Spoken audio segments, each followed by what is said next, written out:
আজকে আর ছাদে খেতে বসিনি, কারণ একটু বাজারে যাব, আর ওই জন্য আজকে দোতলাতেই খেয়ে নিচ্ছি, তা ঠান্ডা ঠান্ডা লাগছে একটু। আর রান্নাগুলো দেখিয়ে নিই।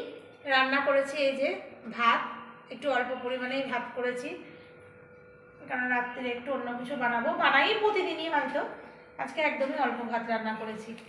আর এখানে রয়েছে লাল শাক, এখানে রয়েছে চাল কুমড়োর মুগের ডাল ছিটিয়ে ঘন্ট, অল্প একটু চাল কুমড়ো ছিল, শুকিয়ে যাবে, একটু ঘন্ট করে নিলাম।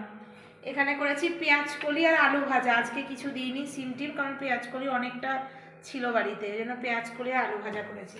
আর এখানে করেছি সিম আর এই যে ছোটো ছোটো নতুন আলু দিয়ে, এই এরকমভাবে আমরা একটু খোসা সমেতই নতুন আলুগুলো দিই, এরকম করে বাটা মাছের ঝোল করেছি। আর এই যে বাটা মাছ ভাজা রেখেছি দুটো, কারণ ওর বাবা খাবে, আমিও খাবো না, ছেলেও খাবে না। খেতে দিয়ে দিই, কারণ একটু বাজারে বেরোবো, তো তাড়াতাড়ি খেয়ে দিয়ে বেরোবো। তো আজকে এই পর্যন্ত বন্ধুরা, টাটা।